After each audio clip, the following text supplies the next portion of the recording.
Hello दोस्तों, मैं हूं गौरव और आज जो है मैं जो मैराथन क्लास चला रहा हूं क्लासिफिकेशन का, उसका लेक्चर 4 है। तो हमने फर्स्ट 3 लेक्चर्स में जो है क्लासिफिकेशन के पूरा डेफिनीशन, टर्मिनोलॉजी जो है, फिर जो कैनन्स ऑफ क्लासिफिकेशन है, फेसेट्स है, पीएमईएसटी फ्रेमवर्क है, ये सब पूरा डेवलप किया, मतलब डिस्कस किया। और जो लास्ट लेक्चर है, जैसे लेक्चर 3 में हमने डेवी डेसिमल क्लासिफिकेशन जो है कैसे करते हैं, क्या क्या उसमें सावधानी बरतना है, और पूरा प्रोसेस जो है डिटेल में जो है हमने स्टडी किया।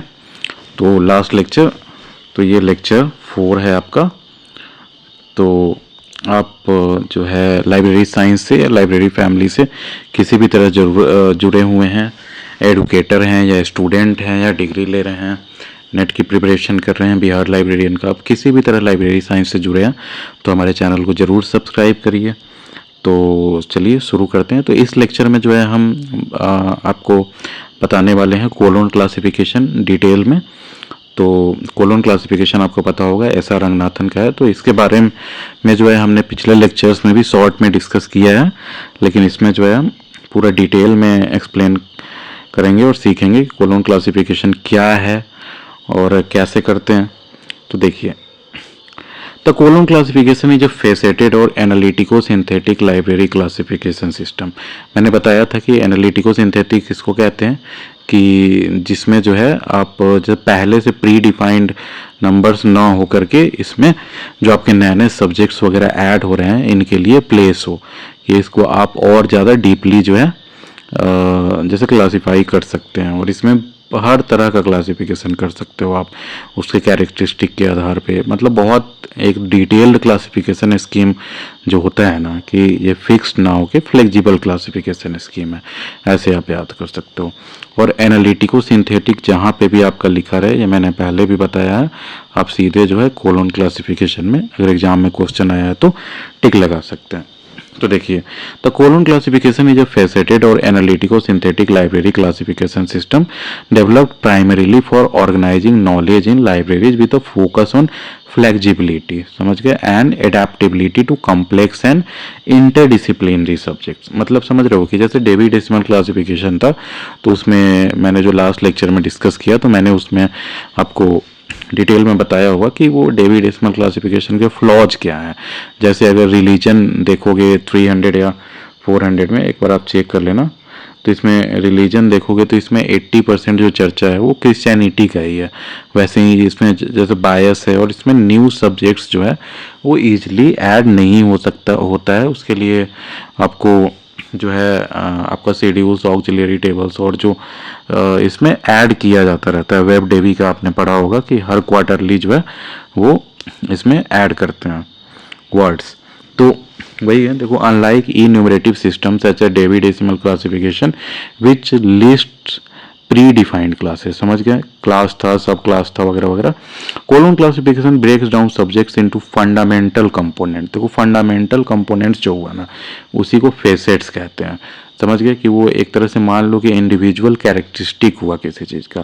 तो facets that can be synthesized. फिर फंडामेंटल, देखो इसमें ऐसा क्या करते हैं कि फंडामेंटल कंपोनेंट्स जो है, जैसे जो भी आपका बुक है उसको तोड़ देते हैं पहले अलग अलग, उसके इंडिविजुअल कैरेक्टरिस्टिक जो हुए, जिसको फेसेट्स भी कह सकते हो, कंपोनेंट्स, उसको फिर से जोड़ के जो है सिंथेसाइज करके कस्टम क्लास नंबर डिजाइन किया जाता है, समझ गए। तो ये आप आगे और पर हो गए, जैसे नोटेशनल प्लेन हो गया, आइडिया प्लेन हो गया, तो फिर ये सब टाइप से। तो to create custom class numbers, this makes it particularly suited for specialized and academic collection. समझ गए, स्पेशलाइज्ड कलेक्शन मतलब क्या हुआ, जैसे मान लो कि भाभा एटॉमिक रिसर्च सेंटर का लाइब्रेरी है, तो भाभा एटॉमिक रिसर्च सेंटर की लाइब्रेरी को जो है आपको जो होगा, तो उनको मतलब न्यूक्लियर साइंस से ज़्यादा मतलब है 99% देखो तो जैसे 1% कुछ बुक्स इधर उधर की होंगी, नहीं तो उनको तो न्यूक्लियर साइंस पे जितने जर्नल्स पब्लिश हो रहे हैं, मैगजीन्स हैं, उनके बुक्स हैं, और भी नए नए रिसर्च पेपर्स हैं, वो सबसे मतलब है ना। तो उसमें अब देखो, specially in field with rapid evolution. Rapid evolution क्या हुआ, तो मान लो कि जैसे कंप्यूटर साइंस हुआ, है ना, तो कंप्यूटर साइंस का डेवी डेसिमल क्लासिफिकेशन में क्या है, 000 में आता है ये। तो अब देखो कंप्यूटर साइंस में कितना रैपिड इवोल्यूशन हो रहा है। जैसे एआई आ गया, artificial intelligence, large language models आ गया, फिर जब मशीन लर्निंग आ गया, आर्टिफिशियल रियलिटी, वर्चुअल रियलिटी, फिर आपका डेटाबेस मैनेजमेंट सिस्टम में भी फिर ब्लॉकचेन आ गया। मतलब कितना ज़्यादा ये बढ़ते जा रहा है। उसमें भी आर्किटेक्चर देखोगे तो अगर चिप आर्किटेक्चर हो गया, एआरएम से लेके कितना बहुत वास्ट है ये देखो तो कंप्यूटर साइंस का। अब वैसे ही ये और एडवांस होते होते क्वांटम जो है तो कंप्यूटिंग पे जो है जब पहुंच गया है ना। तो वही कह रहे हैं, तो इसमें रैपिड इवोल्यूशन हो रहा है। तो इसमें आपको जल्दी जल्दी ऐसा आपको स्कीम चुनना पड़ेगा जिससे आप नए सब्जेक्ट्स जो ऐड हो रहे हैं उसको ईजिली जो है आगे ये कर सके, ऐड कर सके, क्लासीफाई कर सके, है ना, कि रिट्रीवल में इजी हो। अब डेवी डेसिमल क्लासिफिकेशन वगैरह में क्या प्रॉब्लम आता है कि उसमें फिक्स्ड है पहले से, तो उसको जो है क्लासिफिकेशन मुश्किल होता है। अब देखो, it is named after its initial use of the colon. समझ गए क्यों कोलोन क्लासिफिकेशन नाम है? To connect facets. तो इसमें फेसेट्स जो हुआ ना, फेसेट्स किसको कहते हैं? तो कंपोनेंट्स को कहते हैं, फंडामेंटल कंपोनेंट्स को। तो वो फेसेट्स को जो है मतलब इनिशियली जब ये डेविड आया था, सॉरी, कोलोन क्लासिफिकेशन, तो फेसेट्स को जो है सो आपको कोलोन के थ्रू जो है कनेक्ट किया जाता था। तो दो later editions incorporated additional punctuation. जैसे मैंने अगर जब बताऊंगा तो PMEST फ्रेमवर्क मैंने पहले भी लाइब्रेरी में के इसके जो लेक्चर्स हैं क्लासिफिकेशन के उसके बताया है। जैसे इसका पर्सनैलिटी हो गया, मैटर हो गया, एनर्जी हो गया, स्पेस हो गया, टाइम हो गया, तो ये सब के लिए जो है अलग अलग सिम्बल्स यूज होता है। समझ गए? तो पहले कोलोन था, लेकिन अब जो है कोलोन से बढ़ के और भी जो है अलग अलग सिंबल्स यूज किए जाते हैं इसमें। अब देखो, समझ गया? तो below I will explain colon classification in detail, covering its history, development, structure, modes of subject formation, facets, PMST framework जो हो गया, isolates, notations, how numbers are built, examples, update, editions, criticism, biases and usage.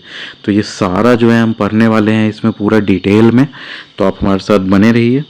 अब देखो, history of colon classification. देखो, मैं ये जो है क्लासिफिकेशन को चाहता तो आधे घंटे के लेक्चर या 1 घंटे के लेक्चर में जल्दी जल्दी क्लास, सब क्लास, ये सब जैसे नोटेशन, फिर ये सब मतलब जल्दी जल्दी करवा सकता था। लेकिन क्लासिफिकेशन ऐसा चीज़ है ना जो एक तरह से base of the library science कह सकते हो, कि आप यहीं से शुरुआत ही हुआ है लाइब्रेरी साइंस का, मानो तो, कि आप क्लासिफाई कैसे करते हो बुक को। तो इसीलिए आप हिस्ट्री भी पढ़ोगे क्लासिफिकेशन का, कोलोन क्लासिफिकेशन का। तो इसलिए मैंने सारे क्लासिफिकेशन स्कीम जो आपको पढ़ना है मोस्टली, वो सबको पहले शॉर्ट में भी ये बताया है। फिर क्लासिफिकेशन से क्वेश्चंस भी बहुत आते हैं एग्जाम्स में। क्लासिफिकेशन आप अगर स्कॉलर हो, आगे रिसर्च करना चाहते हो, तो क्लासिफिकेशन की आपको अंडरस्टैंडिंग बेसिक होनी चाहिए। इसलिए जो है ये मैं ये जो है क्लासिफिकेशन लेक्चर्स पे बहुत एम्फेसाइज कर रहा हूँ इसको। अब देखो, हिस्ट्री हो गया। तो colon classification was conceived by Shiyali Ramamrita Ranganathan. ऐसा रंगनाथन का फुल फॉर्म क्या है? तो सियाली रमामृता रंगनाथन, सियाली रमामृता रंगनाथन इन 1924 में। तो 1924 में कोलोन क्लासिफिकेशन कंसीव किया गया था while he was in London, inspired by a demonstration of a Meccano toy kit at Selfridge department store. तो वही सेल्फ्रिज डिपार्टमेंट स्टोर में जो है सो मैकेनो का जो टॉय किट था उसको इतने अच्छे से क्लासिफाई किया हुआ था टॉय किट का, जैसे नेमिंग वगैरह, नोटेशंस वगैरह, कि ये उससे इंस्पायर होके जो है 1924 में ये कंसीव किए। कंसीव करने का मतलब ये नहीं होता है कि पब्लिश कर दिया गया, ये आइडिया लगाएं कि जो है 1924 में इनको आइडिया आया कोलोन क्लासिफिकेशन का। और कोलोन क्लासिफिकेशन का आइडिया आने के बाद कब ये जब पब्लिश किया गया फर्स्ट एडिशन, तो 1933 में कोलोन क्लासिफिकेशन का फर्स्ट एडिशन पब्लिश हुआ था। अब देखो, द किड्स, मैं ये हिस्ट्री इसलिए बता रहा हूँ कि आप अगर रिसर्च में जाना चाहते हो तो आप सोचो कि कहाँ से कहाँ आइडिया को जो है ले जाया जा सकता है। समझ के? The kids interchangeable parts sparked the idea of combining discrete concepts to form class numbers allowing for dynamic organization। मैं एक एग्जांपल दूंगा कि आप जैसे लेगो जो होता है, लेगो वाला जो कंपनी है उसका देखे होगे कि जैसे ब्रिक्स टाइप आता है या फिर टॉय टाइप, उससे आप एक दूसरे को जो कनेक्ट करके ट्रेन बना दो, इंजन बना दो, कुर्सी बना दो, जो बहुत बहुत उसके डिज़ाइंस बनाते हैं। कुछ लोग तो इतने हैं कि BMW तक पूरा डिज़ाइन कर देते हैं जैसे लीगो ब्रिक्स से। तो उसके आप देख रहे हो कि एक दूसरे को जैसे एक तरह से बेस मान लो, उसको कनेक्ट कर करके आप कितने तरह का स्ट्रक्चर दे सकते हो, है ना। तो उस चीज़ से जो है ऐसा रंगनाथन जी जो है ये समझे कि ऐसे जो है हम जब जैसे ये जो है जैसे टॉय के कंपोनेंट्स को अलग अलग तरीके से ऐड करके इतना ज़्यादा जो है एक तरह से बनाया जा सकता है डिजाइंस, तो क्यों ना हम जैसे बुक्स का भी जो है कैरेक्टरिस्टिक अलग अलग जो है जैसे मैंने बताया ना कि जैसे कोलोन क्लासिफिकेशन का यही जैसे कंसेप्ट है कि उसके जितने भी जैसे कंपोनेंट्स है, जिसको जो फेसेट्स कह सकते हो आप, तो फेसेट्स को अलग अलग करके फिर से उसको जो है एक साथ जो है आपको रीबिल्ड किया जाता है। तो देखो आगे और देखेंगे हम। Ranganathan, a mathematician by training who transitioned to librarianship after studying at University College London, applied this at the Madras University Library upon his return to India in 1925. तो 1925 में जो है तो वही जब वहाँ से रिटर्न हुए वो, तो मद्रास यूनिवर्सिटी में अप्लाई किए वो ये आइडिया को। Dissatisfied with existing systems like DDC which he found rigid, culturally biased towards the West, and inadequate for compound subjects emerging post World War I, he developed colon classification to better handle Indian knowledge materials and interdisciplinary topics। समझ गए।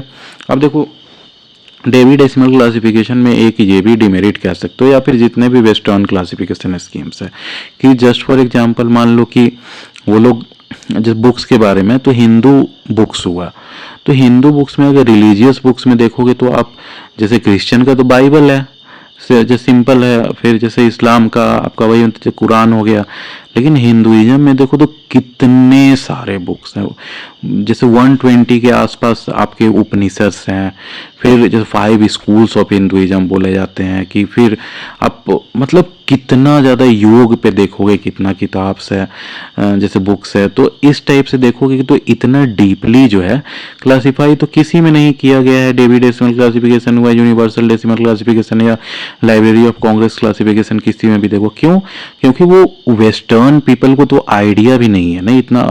अभी भी जो western people है कितने को पता होगा कि हमारे जैसे ऑलमोस्ट जैसे जो है मतलब 120 के आसपास जैसे उपनिषद हैं, 4 जो है जैसे वेद है, अथर्ववेद, ऋग्वेद, यजुर्वेद, और सोचो आज भी जो है ऋग्वेद के हाइम्स जो है ओम भूर्भुवस्सुवः तत्सवितुर्वरेण्यम भर्गो देवस्य धीमहि धियो यो न प्रचोदयात्, आज तक जो है ये 1000 ऑफ ईयर्स ओल्ड जो है लिटरेचर का आज भी लोग मतलब गुनगुनाते हैं हमसे, जैसे एक तरह से पूजा किया जाता है आज भी ये जैसे मंत्रोच्चारण में है।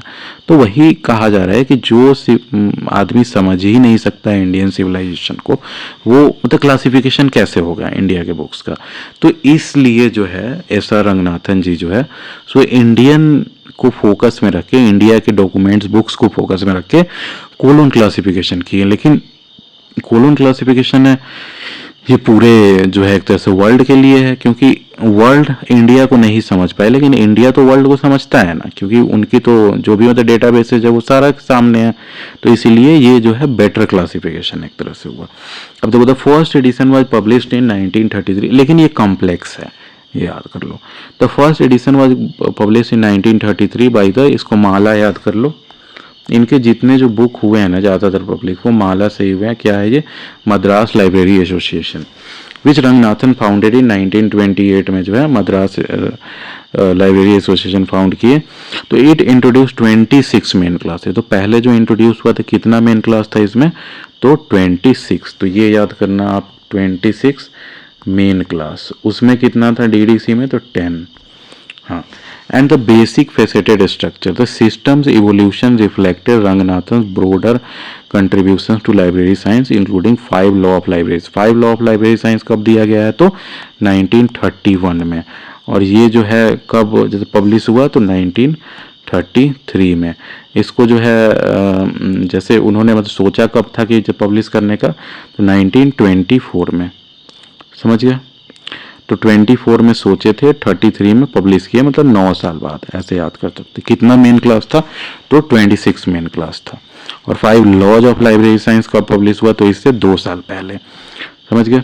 Which emphasize user-centric organization, colon classification gained prominence in India during the colonial and post-independence periods, addressing the need for a scheme that could accommodate non-Western knowledge। समझ गए, एशियन नॉलेज जो है उसको भी एकोमोडेट कर सके, such as detail division of Hindu philosophy, Indian languages and geography, ये सब का जो है डिटेल डिवीजन इसमें किया गया है। अब देखो डेवलपमेंट फेज देखते हैं इसका कोलोन क्लासिफिकेशन का। तो colon classification development span Ranganathan career, Ranganathan का करियर जो है पूरा कोलोन क्लासिफिकेशन तब तक और ज़्यादा इवोल्व होते गया। और ये देखोगे तो इसका जो 3rd एडिशन आया ना, तो उसके बाद से जो है कोलोन क्लासिफिकेशन को और ज़्यादा वास्ट बनाया गया था। तो colon classification development spanned Ranganathan career with refinement driven by practical applications, feedback from libraries and theoretical advancements in knowledge organization। समझ गए। Early versions focused on colon as a connector, मैंने बताया कि पहले जो है केवल कोलोन जो है इससे जो कनेक्ट किया जाता था, और फेसेट्स जो हो गया, फेसेट्स जो मैंने बताया था कैरेक्टरिस्टिक्स, तो कोलोन हर फेसेट्स के बाद जो है कोलोन लगाया जाता था। But subsequent editions introduce more punctuations और facet distinction and incorporated principles like the analytico synthetic method. Analytico synthetic method मैंने बताया है breaking down and reassembling subject. समझ गए। ब्रेकिंग डाउन जो सब्जेक्ट्स हुआ ना, तो इसको मेन कहते हैं कि फेसेट्स का ब्रेकिंग डाउन, कि सारा फेसेट्स को अलग अलग ब्रेक डाउन करके फिर जो है उसको फेसेट्स को अलग अलग से जो है जैसे नंबर्स या सिंबल्स जो भी है उसके अनुसार जो है ऐड कर दिया जाता है एक साथ, तो उसको रीअसेंबलिंग ऑफ सब्जेक्ट्स हो गया। तो एनालिटिको सिंथेटिक मेथड का अगर मीनिंग पूछता है कहीं पे बुक में या इंटरव्यू में, तो आप ये कह सकते हैं कि breaking down and reassembling the subject, तो इसको एनालिटिको सिंथेटिक मेथड कहते हैं। अब देखो की इन्फ्लुएंसेज इंक्लूडेड, अब देख रहे हो इतना ही 2 पेज आप पढ़े हुए, इसमें कम से कम 20 क्वेश्चन जान गए होंगे इसका कोलोन क्लासिफिकेशन का, जो मैं ऐसे जैसे क्वेश्चन के फॉर्म में बताता तो नहीं बता पाता, अब स्टोरी के फॉर्म में जो है आप याद भी रख सकते हैं। अब देखो key influences included Ranganathan's work at Banaras Hindu University and the University of Delhi where he tested the system and his international recognition which led to the adaptation in other schemes like universal decimal classification। तो देखो इनका scheme इतना अच्छा था कि universal decimal classification जो UDC जो आया उसमें भी इस स्कीम को अडॉप्ट किया गया था। अब देखो the scheme was shaped by Ranganathan postulation approach using axioms and normative principle. Normative principles में मैंने क्या बताया था, जैसे कैनन्स, जो मतलब कैनन्स आता है, कैनन्स का मीनिंग क्या है, जो कैनन्स है इसका मीनिंग जो है लॉज होता है, लॉज ऑफ क्लासिफिकेशन। ये मत सोचो कि ये कैनन्स ऑफ क्लासिफिकेशन जो है केवल जो है कोलोन क्लासिफिकेशन के लिए बना है। कैनन्स ऑफ क्लासिफिकेशन मतलब लॉज ऑफ क्लासिफिकेशन, मतलब एक डायरेक्शंस आपको दिया जा रहा है क्लासिफिकेशन का कि ऐसे ऐसे करोगे तो बेटर क्लासीफाई होगा। तो ये जो है बहुत सा मतलब जैसे अलग भी जो क्लासिफिकेशन स्कीम्स है उसमें भी यूज होता है। तो देखो The system was shaped by Ranganathan's postulation approach using axioms and normative principles. Examples: canons of classification like exhaustiveness and exclusiveness to ensure consistency। समझ गया। अब देखो पोस्ट रंगनाथन, जब रंगनाथन जी का डेथ हो गया, the Sharada Ranganathan endowment for library science, ये बहुत इंपॉर्टेंट है, SRELS जो है ये आप याद कर लो क्या मीनिंग होता है इसका। तो Sharada Ranganathan endowment for library science has handled limited update with efforts for revival discuss in recent years. तो अब उतना अपडेट नहीं आ पा रहा है जब से हो गया। तो the Documentation Research and Training Centre DRTC जो है ये भी याद कर लो, ये बेंगलोर में है, बहुत बार क्वेश्चन आता भी है कि DRTC का हेडक्वार्टर कहाँ है, तो ये बेंगलोर में है। और क्यों भी ज़्यादा पूछा जाता है क्योंकि ये स्पेशलिटी ये है कि ये डॉक्टर SR रंगनाथन द्वारा फाउंडेड है। तो वही है कि the Documentation Research and Training Centre DRTC Bangalore founded by Ranganathan continue to promote and teach colon classification. समझ गए। अब देखो इसका स्ट्रक्चर देखते हैं। Colon classification is an analytico synthetic classification system. समझ गए, जो मैंने बताया था कि पहले ब्रेक करके फिर से रीअसेंबल करने को एनालिटिको सिंथेटिक कहते हैं। Meaning it analyses subjects into facets, समझ गए, characteristic and सिंथेसाइजेज them into class number. समझ गए, तो वो क्लास नंबर में सिंथेसाइज करता है। तो ये पूरा स्ट्रक्चर को जो है 3 प्लेन्स जो कहते हैं उसमें आपका ऑपरेट किया जाता है इसको। तो ये मैंने पहले के लेक्चर्स में भी बताया था। इसका जब मैंने जो है टर्मिनोलॉजी जब एक्सप्लेन कर रहा था पूरा जो है एक तरह से इसका सारे मतलब क्लासिफिकेशन स्कीम्स में कौन कौन से टर्मिनोलॉजी यूज होते हैं आपको अच्छे से समझ में आया, इसके लिए मैंने लेक्चर 2 में ऑलमोस्ट सारे ही डिस्कस किए थे। तो इसमें भी मैंने बताया था, अब चलो फिर से बता देता हूँ। तो देखो स्ट्रक्चर जो है ये 3 प्लेन्स पे ऑपरेट करता है मानो तो आइडिया प्लेन, वर्बल प्लेन और नोटेशनल प्लेन, ये तीनों याद कर लो, idea plane, verbal plane, notational plane. अब ये प्लेन में क्या रूल अप्लाई होगा उसके लिए जो है कैनन्स ऑफ क्लासिफिकेशंस यूज होता है। अब देखो क्या है intellectual breakdown of subject. Idea plane कहते किसको है, देखो इसमें बेसिकली जो है ना कि वो कोई सब्जेक्ट है तो उसके बिहाइंड क्या आइडिया है।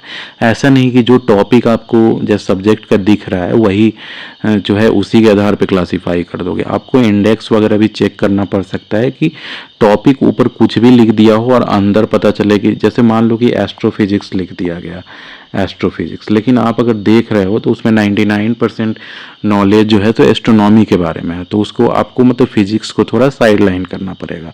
तो वही कहा जा रहा है कि आइडिया प्लेन पे जो है इसमें क्या किया जाता है, तो इंटेलेक्चुअल ब्रेकडाउन ऑफ सब्जेक्ट्स। समझ गए कि इंटेलेक्चुअल ब्रेकडाउन आपको अच्छे से स्टडी करके उसका ब्रेकडाउन करना होगा of subjects into facets and isolates.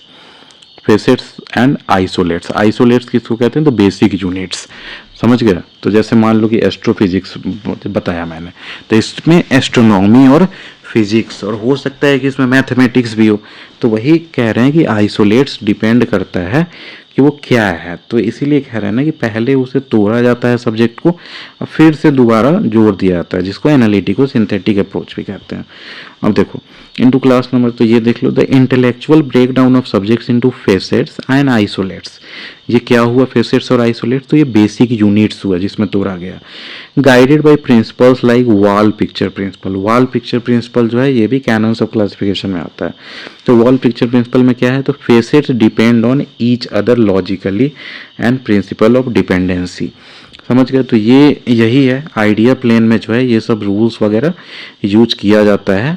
तो जिसमें जो है यही है कि जैसे जो है वॉल पिक्चर प्रिंसिपल अगर एग्जाम में पूछा जाता है आपसे तो उसका मीनिंग होता है facets depend on each other logically. जो मैंने बताया था ना कि जो है मान लो कि PMEST फ्रेमवर्क, PMEST, तो इसमें जो मैंने मतलब क्या बताया था, पीस जैसे PMST में जो है एक तरह से P हो गया फिर MEST, तो इसको जो है अलग अलग सिंबल से डिनोट करते हैं, semicolon, colon, full stop, apostrophe, ये सब से।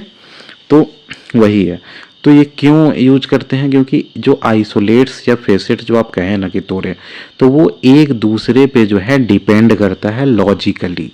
तो मान लो कि अगर 1930 का कोई बुक लिखा हुआ है तो वो लॉजिकली टाइम तो शो कर रहा है ना कि वो 1930 का है ना। तो वही एक तरह से कहा जा रहा है कि वॉल पिक्चर प्रिंसिपल कहता है कि facets depend on each other logically. ये बहुत इंपॉर्टेंट है, याद कर लो वॉल पिक्चर प्रिंसिपल।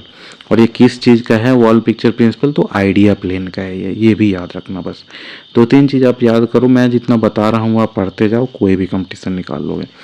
अब देखो वर्बल प्लेन में क्या आता है, तो naming facets with unambiguous terms free of homonyms, synonyms और value judgements to ensure precision. तो देखो वर्बल प्लेन में जो है ना सो आपका उसका नेमिंग करते हैं। देखो पहले आइडिया प्लेन में हुआ, सुन के ही लग रहा है कि आइडिया निकाला जाएगा कि ये किस बारे में है, इसके जो है एक तरह से सब्जेक्ट्स कौन मतलब फेसेट्स कौन कौन है ना, और आइसोलेट्स मतलब फेसेट्स से आइसोलेट्स कौन कौन है। अब उसके बाद वर्बल प्लेन, आइडिया प्लेन आप समझ गए, इस आइडिया प्लेन में आता है वॉल पिक्चर प्रिंसिपल। अब देखो वर्बल प्लेन हो गया वही जो अब फेसेट्स जो आपने जो अलग अलग किया उस फेसेट्स को जो है आप नेम करोगे। जो भी दिया हुआ है तो उसको अनएम्बिग्यूअस टर्म्स में, मतलब समझ रहे हो कि दो कॉल नंबर सेम नहीं हो सकता है, समझ रहे हो। तो इसीलिए अनएम्बिग्यूअस में ऐसा नहीं कि सेम चीज़ का दो मीनिंग निकले, तो वही एम्बिग्यूटी नहीं होना चाहिए नेमिंग टाइम में। और उसके बाद होमोनिम्स मतलब सिमिलर जो साउंडिंग हो जाता है, जो एक तरह से वर्ड्स है वो सब नहीं, वो सब को अवॉइड करना है, या वैल्यू को या सिनोनिम्स को अवॉइड करना है। और value judgements to ensure precision, तो वही अपने जजमेंट के अनुसार जो है उसका सो वर्बल प्लेन में जो है फेसेट्स का नेम दिया जाता है। अब नोटेशनल प्लेन क्या हुआ, तो representing facet symbolically for hospitality. देखो हॉस्पिटैलिटी किसको कहते हैं इसमें क्लासिफिकेशन में, ये कहा जाता है कि आप कोई नया सब्जेक्ट ऐड कर रहे हैं या फिर कोई नया बुक का जो है मतलब कॉल नंबर ऐड कर रहे हैं, तो वो जो है आपका बेसिक स्ट्रक्चर जो है ना कोलोन क्लासिफिकेशन का, उसको वायलेट नहीं करना चाहिए, मतलब चेंज नहीं होना चाहिए। तो उसको हॉस्पिटैलिटी कहते हैं कि न्यू सब्जेक्ट्स ऐड होते रहते हैं फिर भी जो आपका मेन जो एक तरह से स्ट्रक्चर जो हुआ वो चेंज नहीं होता है, to keeping the soul of colon classification alive मानो। तो देखो, तो representing facets symbolically for hospitality, hospitality क्या है, ability to accommodate new subjects without disruption, समझ गया। अब देखो नॉलेज इज, तो इसमें तीन प्लेन आपको याद हो गया, आइडिया प्लेन, वर्बल प्लेन और नोटेशनल प्लेन, ठीक है जी। अब देखो knowledge is divided into basic subjects main और नॉन मेन, तो इसमें मेन सब्जेक्ट रखा जाता है फिर नॉन मेन सब्जेक्ट रखता है, क्यों, क्योंकि वही जो पर्सनैलिटी जो मैंने फेसेट बताया ना जैसे PMHD फ्रेमवर्क का, तो सब वो ऐसे ही किया जाता है, पहले पर्सनैलिटी देखा जाता है, फिर जो का मैटर हुआ, फिर एनर्जी, फिर स्पेस और टाइम, तो इस हिसाब से। अब देखो knowledge is divided into basic subject main and non main, compound subjects combinations and complex subject, तो रिलेशंस बिटवीन बेसिक्स, समझ गया, जैसे complex subject. The structure uses rounds and levels to handle recurring facets, समझ गए कि recurring जो facets है उसके लिए लेवल्स इसमें, मतलब आप ये जान लो कि रेकरिंग फेसेट्स है मतलब सेम, तो उसका जो है इसमें ये मतलब किया गया है उपाय है इसका, with citation order following PMEST for logical flow, जो मैंने बताया PMEST फ्रेमवर्क जो है उसको लॉजिकल फ्लो के लिए यूज होता है। इसका जो है एक तो मीनिंग समझे ना कि कोई भी सब्जेक्ट का नाम जो है तो उसमें जैसे पहले आपका जैसे पर्सनैलिटी देखा जाएगा कि वो रियल में सब्जेक्ट किस बारे में, फिर जैसे मैटर हो गया कि वो मतलब क्या कहना चाहता है, फिर एनर्जी, स्पेस, टाइम, समझ गया, जैसे स्पेस हुआ कि कहाँ का है, कहाँ का बुक है वो, टाइम हो गया कब लिखा गया है, तो ये सब जो है आपको कोलोन क्लासिफिकेशन में जब कॉल नंबर आप लिखोगे तो ये इसके आधार पे लिखना है कि पहले क्या लिखना है बाद में क्या लिखना है, समझ गया। It categorizes subjects into 10 species based on formation, example fuse, distil, ये मैंने बताया है जिस सब्जेक्ट फॉर्मेशन के method, making it highly adaptable to emerging discipline, समझ गए। तो 10 स्पेसीज में भी क्लासीफाई करता है, ये आप याद रखना। अब देखो rounds refer to cycle of facet application, for example after a first round of PMEST, जब जैसे first round of PMEST framework के अनुसार नेमिंग देते वक्त a second round might apply additional energies और matter if the subject requires this, तो वही समझे जैसे एक तरह से फर्स्ट राउंड में जो है आपका जैसे पर्सनैलिटी आ गया, तो जब पर्सनैलिटी के अनुसार आप नेमिंग की है, तो उसके बाद अगर ज़्यादा कॉम्प्लेक्स बुक का टाइटल है तो हो सकता है आपको मैटर, फिर एनर्जी, स्पेस, टाइम में भी जाना पड़े, समझ गए। It preventing over crowding in notation, तो वही जितना ज़्यादा कॉम्प्लेक्स नेम होगा उतना ज़्यादा इसका आपका नोटेशन होगा। अब देखो levels allow multiple instances of the same facet type, समझ गया कि तो वही लेवल्स भी इसमें एक टर्म होता है। Example two personalities in a subject like comparison of heart and lung disease, तो देखो इसमें दो पर्सनैलिटी आ गया ना, comparison of heart and lung disease, अगर एक ही रहता तो उसका पर्सनैलिटी आपका लंग्स हो जाता है ना, जैसे जो भी है, तो उसको जो पर्सनैलिटी मतलब मेन सब्जेक्ट मान दिया जाता है। तो this multi layered approach ensure that even highly specific और relation subjects can be classified without predetermined listings, समझ गया। अब देखो ये बहुत इंपॉर्टेंट है, मोड्स ऑफ सब्जेक्ट फॉर्मेशन, कि जो सब्जेक्ट जो है तो नया बनता कैसे है। ये मैं आपको फर्स्ट और सेकंड दोनों लेक्चर में मैंने एक्सप्लेन किया है, तो उसमें भी आप देख सकते हो। देखो फिर भी मैं दोबारा जो है एक्सप्लेन करता हूँ कि नए नए सब्जेक्ट बनते कैसे हैं। मान लो कि जैसे बायोकेमिस्ट्री हुआ, बायोकेमिस्ट्री, तो इसमें देख रहे हो कि बायो और केमिस्ट्री इसको पूरा फ्यूज कर दिया गया है, जैसे बायोलॉजी और प्लस केमिस्ट्री। तो ये बायोलॉजी एंड केमिस्ट्री रहता तो जैसे एग्लोमेरेशन टाइप हो जाता, या फिर लूज असेंबली, लूजली असेंबल किया गया है, लेकिन जो लूज असेंबलेज नहीं, एग्लोमेरेशन होता है वैसे तो, लेकिन बायो केमिस्ट्री कर दिया ना, बायोलॉजी एंड केमिस्ट्री की जगह बायो केमिस्ट्री, तो ये जैसे फ्यूज कर गया, तो इसको फ्यूजन भी कहते हैं मोड ऑफ सब्जेक्ट फॉर्मेशन में। तो उस हिसाब से तो देखो, in colon classification Ranganathan recognize that subjects in the universe of knowledge evolve and form in various ways reflecting the dynamic growth of discipline. समझ गए। He categorize subjects broadly into 3 types. Basic subjects, जैसे basic subject में क्या हो गया, fundamental discipline like mathematics और history. समझ गए। कंपाउंड सब्जेक्ट्स में क्या क्या है, combination of basic with facets. समझ गया कि कोई और नया कैरेक्टरिस्टिक होगा उसका, उसके साथ हो सकता है। जैसे मान लो कि इंजीनियरिंग मैथमेटिक्स, तो इंजीनियरिंग मैथमेटिक्स में देख रहे हो बेसिक क्या हो गया, तो मैथमेटिक्स फेसेट से हो गया, वो इंजीनियरिंग से रिलेटेड है। अब देखो and complex subject, complex subject क्या हो गया, रिलेशंस बिटवीन सब्जेक्ट्स, तो वो कॉम्प्लेक्स सब्जेक्ट्स हो जाता है जब सब्जेक्ट्स के भी बीच में रिलेशन हो, जैसे हिस्ट्री ऑफ इकोनॉमिक्स। समझ गए।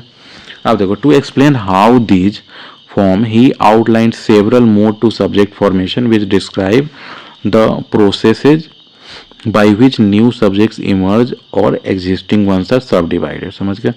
These modes ensure the system's hospitality to new knowledge areas. समझ गए कि नए नए जो एरियाज आ रहे हैं तो वो ये इस हिसाब से नए नए सब्जेक्ट्स भी बना सकते हो। न्यू नॉलेज है। The modes evolve across editions with early ones, जो थर्ड एडिशन जो मैंने बताया था उसमें 5 प्राइमरी मोड्स थे, लेटर जो है 7 तक हुआ, उसके बाद और ज़्यादा बढ़ा। तो देखो फर्स्ट जो है सब्जेक्ट फॉर्मेशन का, इसको कहते हैं हम लोग डिसेक्शन। डिसेक्शन मतलब क्या होता है, तो काट देना। समझ गए। तो मान लो कि कोई पूरा हिस्ट्री है, ये जैसे मैं पढ़ा रहा हूँ आप याद करते जाओ, मैं सारा याद करा दूंगा। देखो जैसे डिसेक्ट मतलब क्या होता है, जैसे काटना, जैसे आप सब्जी काट रहे हो तो चॉप कर रहे हो, तो एक तरह से किनारे से जो एक तरह से छोटा सा टुकड़ा निकाल दिए ना, तो उसको डिसेक्ट कहते हैं। ठीक है। तो जैसे हिस्ट्री हुआ, अब हिस्ट्री में पूरा हिस्ट्री आ जाता है, वर्ल्ड हिस्ट्री आ गया, इंडियन हिस्ट्री आ गया, फिर जैसे इंडोनेशियन से लेके चाइनीज सारे हिस्ट्री आ गए ना। तो अब इसमें से मानो कि अब थोड़ा सा हिस्ट्री जो है यहाँ पे काट दिए और इसको बना दिए वर्ल्ड हिस्ट्री, तो ये भी जैसे नया सब्जेक्ट हुआ। या फिर मान लो इसको बना दिए आप इधर से काट के इंडियन हिस्ट्री, इंडियन हिस्ट्री, तो ये नया सब्जेक्ट बन गया है ना, इंडियन हिस्ट्री, है ना। तो ये आपका जो मोड हुआ है डिसेक्शन में आएगा। देखो, this mode involves dividing a broad entity और universe of knowledge into coordinate part और जोन्स। समझ गए, छोटे छोटे जोन्स में आप डिवाइड कर दिए। जोन्स ऑप्शन ज्योग्राफिकली, जैसे मैंने बताया इंडियन हिस्ट्री ऐसे, ऑस्ट्रेलियन हिस्ट्री इस टाइप से, और क्रोनोलॉजिकली। क्रोनोलॉजिकली मतलब समझ गए ना कि पहले जैसे India before independence, India during, मतलब India as struggle for independence, और इंडिया आफ्टर इंडिपेंडेंस। तो ये टाइप से भी आप जैसे क्रोनोलॉजी के हिसाब से हिस्ट्री को डिवाइड किए। It is like cutting a whole into parallel sections without hierarchy. समझ गए कि आप किसी भी तरफ से सेक्शन काट रहे हैं और काटते जाएंगे तो अलग अलग चीज़ में डिवाइड कर सकते हैं। For example, dividing world history into Asian history, European history etcetera, और a library collection into form classes like periodicals और मैप्स। समझ गए। तो in notation is uses geographical और क्रोनोलॉजिकल डिवाइसेस। तो नोटेशन जब किया जाता है ऐसे सब्जेक्ट का तो क्रोनोलॉजिकल जो हो गया वो यूज करते हैं। क्रोनोलॉजिकल मतलब क्या होता है कि टाइम के अनुसार, पहले कौन आया, बाद में कौन आया, या पहले कौन सा इंसिडेंट हुआ, बाद में कौन सा इंसिडेंट हुआ, इस हिसाब से। तो आपको डिसेक्शन समझ में आ गया होगा। अब देखो डेन्यूडेशन क्या होता है कि इसमें जो है ना किसी सब्जेक्ट को जो है लेयर बाय लेयर जैसे कॉम्प्लेक्स बनाते जाओगे। देखो जैसे मान लो कि मैथ्स हुआ, मैथमेटिक्स, तो मैथमेटिक्स से और ज़्यादा कॉम्प्लेक्स क्या मदद बना सकते हो कि अलजेब्रा, मैंने पहले भी एग्जांपल दिया है, और इससे ज़्यादा कॉम्प्लेक्स करो तो बूलियन अलजेब्रा। तो देख रहे हो ये सारा डिन्यूड करके जो है और ज़्यादा जो है मतलब अंदर अंदर घुसते जा रहे हैं मानो, तो इसी से याद कर लो ये, इसको डेन्यूडेशन को जो है ओनियन से याद कर लो आप, ओनियन, समझ गए, ओनियन याद रखो, प्याज या कैबेज, जिससे डेन्यूड करके अंदर अंदर घुसते जा रहे हैं किसी भी सब्जेक्ट में, बस इतना याद करो। अब देखो डेफिनेशन आपको समझ में आ जाएगा। देखो डेन्यूडेशन हो गया, a mode where a subject is stripped layer by layer to reveal deeper specific, similar to peeling an onion, समझ गए। It focuses on successive subdivisions often in a chain like manner, for instance starting from literature, literature अगर हो गया तो फिर उससे English literature आप कर सकते हो, फिर उससे इंग्लिश पोएट्री कह सकते हो, फिर और अंदर घुसोगे तो इंग्लिश रोमांटिक पोएट्री कह सकते हो। तो देख रहे हो ये नए नए सब्जेक्ट्स बनते गए, तो इसको डेन्यूडेशन कहते हैं। तो फर्स्ट क्या था, डिसेक्शन, जिसमें काट के अलग अलग कर दिए सब्जेक्ट्स को, बारे सब्जेक्ट को। फिर हो गया डेन्यूडेशन, जिसमें अंदर अंदर घुसते गए एक तरह से, मान लो कॉम्प्लेक्स सब्जेक्ट के लिए। तो this is common in hierarchical breakdown and uses chain procedure in classification. तो इसमें देखो हायरार्कियल स्ट्रक्चर जो रहता है उसमें चेन प्रोसीजर यूज होता है। अब देखो लेमिनेशन किसको कहते हैं, तो इसमें जो है ना कि लेमिनेशन सुन के ही लग रहा है कि लेमिनेट करते देखे हो ना कि एक लेयर के ऊपर दूसरा लेयर लगाया जा रहा हो, तो उसको लेमिनेशन कहते हैं। तो इसमें कंपाउंड सब्जेक्ट्स आपका बनेगा, समझ रहे हो। देखो सिंपली देखो इसका example, this involves overlaying one facet और isolate over one another to form a new subject. मतलब एक फेसेट या आइसोलेट को जो है उसके ऊपर कर करके न्यू सब्जेक्ट जो है लेयर्स जैसा बनाते जाएगा, तो लेमिनेशन कहते हैं। अब देखो मैं एग्जांपल बताता हूँ, it creates compound subjects by superimposing aspects, समझ गए। For example laminating gold over metallurgy, energy to form gold metallurgy, समझ गए। जैसे एक तरह से गोल्ड का मेटलर्जी, तो गोल्ड मेटलर्जी हो गया। चाइल्ड साइकोलॉजी, चाइल्ड का साइकोलॉजी, वीमेन साइकोलॉजी, समझ गए। By layering child over psychology, जैसे साइकोलॉजी का बुक है और उसमें से आप चाइल्ड का साइकोलॉजी कर दिए, तो ये चाइल्ड साइकोलॉजी, तो इसको लेयरिंग कहते हैं। In colon classification this is used for intrafaceted compounds and indicated by appropriate connectors. तो ये लेयरिंग आ गया आपको समझ में। अब देखो फ्यूजन और फ्यूजन जो है ना, ये आप सिंपली ऐसे समझ लो कि ये न्यूक्लियर का टर्म्स है। न्यूक्लियर मतलब ऐसे याद कर सकते हो, मतलब न्यूक्लियर देखो फ्यूजन होता है, फ्यूजन में क्या करते हैं कि एक बिग मोलेक्यूल जो है सो स्मॉलर मोलेक्यूल में टूटता है। जैसे यूरेनियम जो है वो स्मॉलर मोलेक्यूल्स में टूटता है। तो ये स्मॉलर जो छोटा में मतलब टूटा तो उसको फ्यूजन कहा जाएगा, और वही दो स्मॉलर मोलेक्यूल को मिला के बड़ा मोलेक्यूल, इसको फ्यूज कराना कहते हैं। तो ये फ्यूजन हुआ, समझ गए। तो उसी पे देखो fusion, similar to dissection but more about splitting a subject into subdivisions based on characteristic, creating a hierarchy from general to specific, समझ गए। अब जैसे इसमें देखो जनरल से स्पेसिफिक की तरफ हम जाएंगे। जैसे मान लो कि आपका जो है देखो internal like nuclear fusion, example देखो जैसे बायोलॉजी हुआ, तो बायोलॉजी को दो पार्ट में जैसे तोड़ देते हैं, बोटनी और जूलॉजी, है ना। तो दो पार्ट में जैसे तोड़ दिए तो वो क्या हो गया, फ्यूजन हो गया। तो ये उतना ही पार्ट में टूटेगा, मतलब आपके पास जितने पार्ट में टूटा वो सारा आपके पास रहना चाहिए, है ना। तो बोटनी एंड जूलॉजी में टूट गया। मैथ्स को भी आप तोड़ सकते हो, अलजेब्रा, ज्योमेट्री, ट्रिगोनोमेट्री एक्सेट्रा में। तो fusion allows for creation of arrays and chains in schedule, समझ गया। अब देखो फ्यूजन में वैसे ही जैसे मैंने जैसे बताया था कि फ्यूज कर दिया जाता है पहले ही। देखो यहाँ पे एक एग्जांपल बताया था ना बायोकेमिस्ट्री का, देखो वही है fusion. This mode merges two और more distinct subjects into a single integrated new discipline often seen in interdisciplinary field, समझ गया। For example fusing biology and chemistry to form biochemistry, समझ गए, और physics and chemistry to create physical chemistry, समझ गया। तो ये फ्यूजन हुआ। The resulting subject treated as a unified basic subject in classification, मतलब दो बेसिक सब्जेक्ट को जो है आप फ्यूज करके जो है एक नया बेसिक सब्जेक्ट बना दिया। अब देखो डिस्टिलेशन क्या है। डिस्टिलेशन ऐसे याद कर लो कि आप डिस्टिल करना कहते हैं ना कि आप किसी चीज़ में से जो है जैसे कहीं पे आपको नमक और पानी का घोल है तो उसको डिस्टिल करके जो है नमक भी उसमें से निकाल रहे हैं, पानी भी निकाल रहे हैं। तो इस टाइप से समझ रहे हो ना कि डिस्टिल करके जो है आप अलग अलग सब्जेक्ट्स में से डिस्टिल कर करके एक नया सब्जेक्ट अगर बना देते हो तो उसको डिस्टिलेशन कहते हैं। देखो, extracting a pure new discipline from elements scattered across various subjects like distilling essence from a mixture, समझ गए।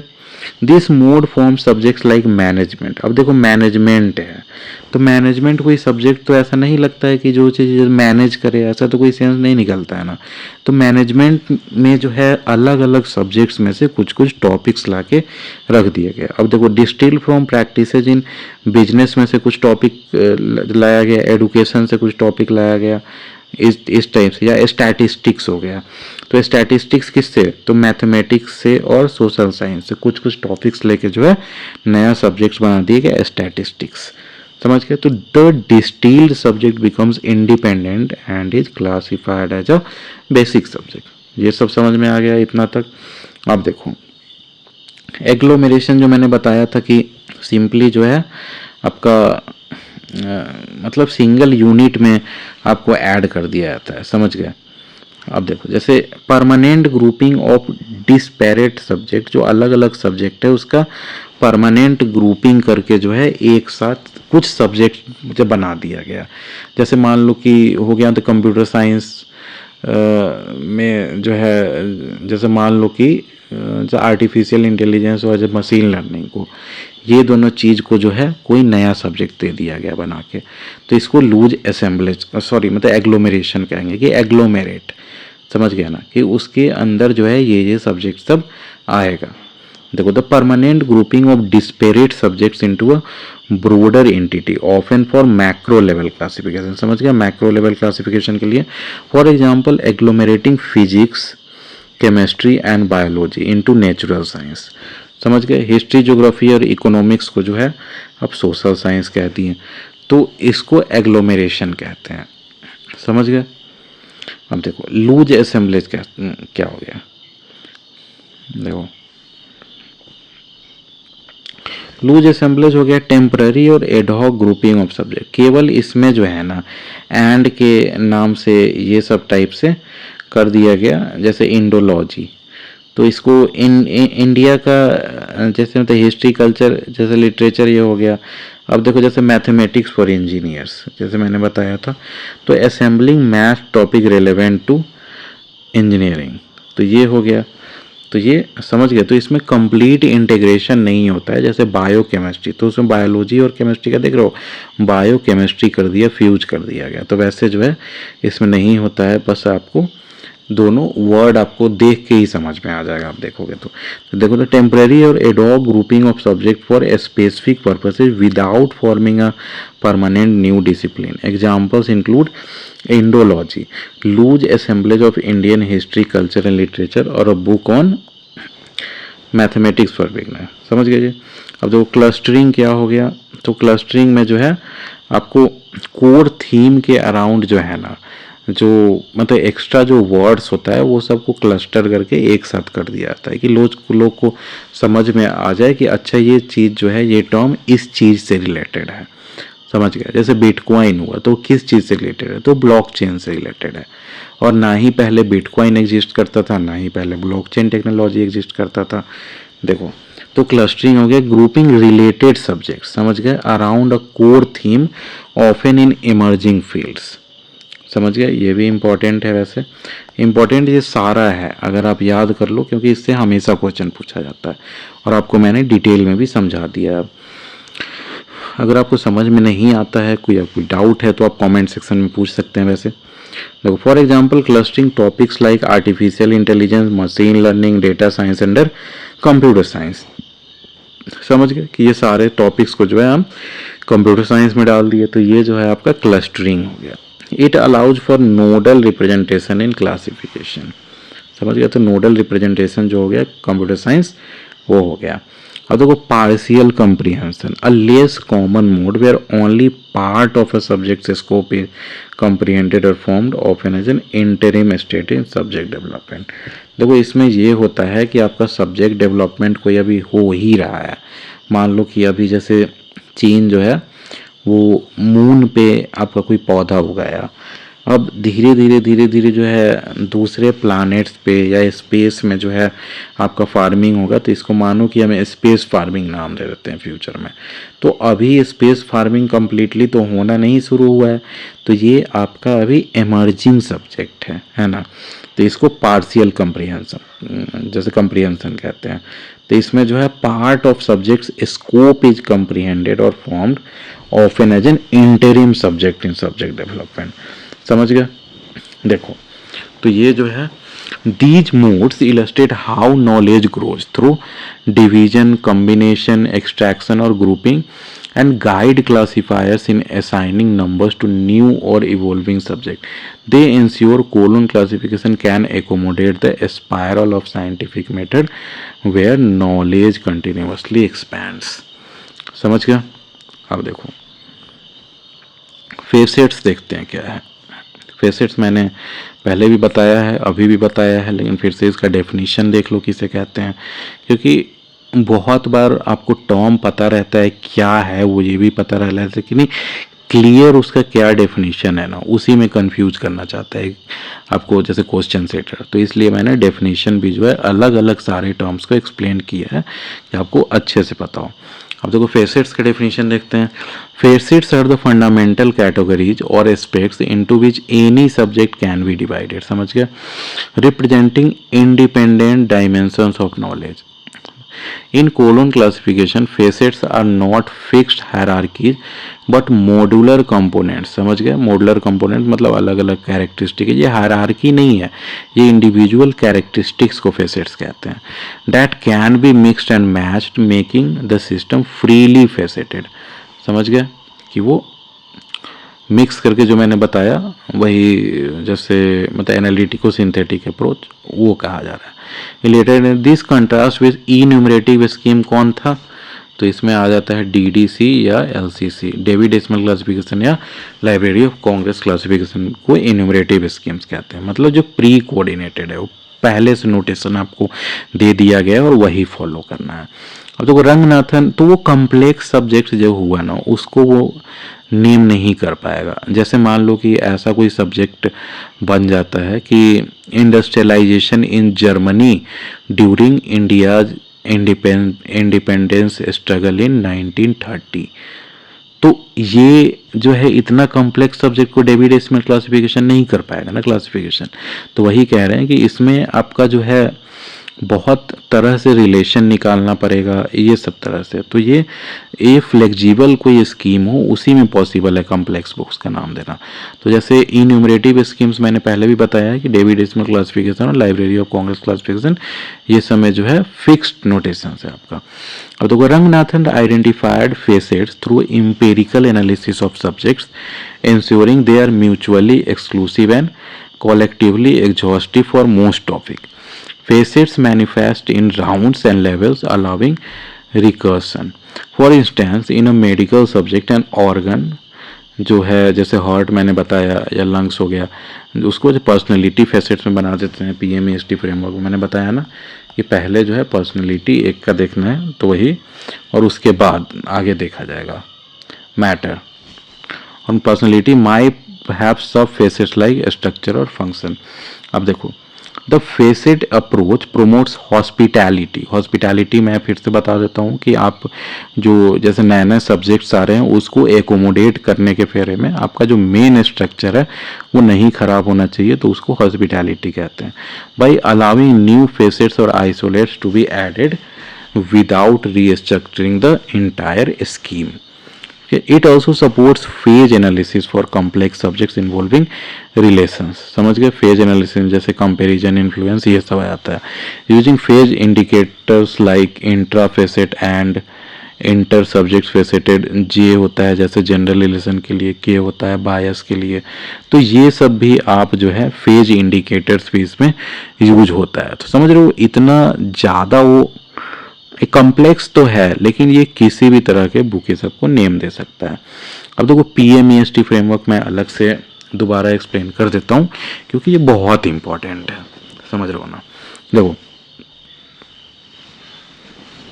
देखो PMEST क्या है, तो ये एक्रोनिम है for the 5 fundamental facet categories in colon classification. तो 5 फंडामेंटल जो फेसेट कैटेगरीज है ना, उसको जो है आपका ये जो बताता है, एक्रोनिम है उसका। 5 फंडामेंटल फेसेट जो है जैसे कैटेगरीज, ये क्या है, तो पर्सनैलिटी जो मैंने बता रहा हूँ, मैटर, एनर्जी, स्पेस, टाइम। अब देखो इसको किस चीज़ से रिलेट करते हैं, जैसे उसमें जो कोलोन क्लासिफिकेशन में पर्सनैलिटी को जो है कॉमा से किया जाता है, मैटर का जो है आपका सेमी कोलोन से, है ना, ये सेमी कोलोन है ये, एनर्जी का कोलोन से, फिर आपका स्पेस का होता है फुल स्टॉप से, और टाइम का एपोस्ट्रॉफी एस से। देखिए तो ये कब आपको मैंने जैसे बताया था कि थर्ड जो हुआ था, थर्ड आपका कोलोन क्लासिफिकेशन का जो वर्जन था उस तक नहीं आया था, ये फोर्थ वाले से इंट्रोड्यूस किया गया था इसको।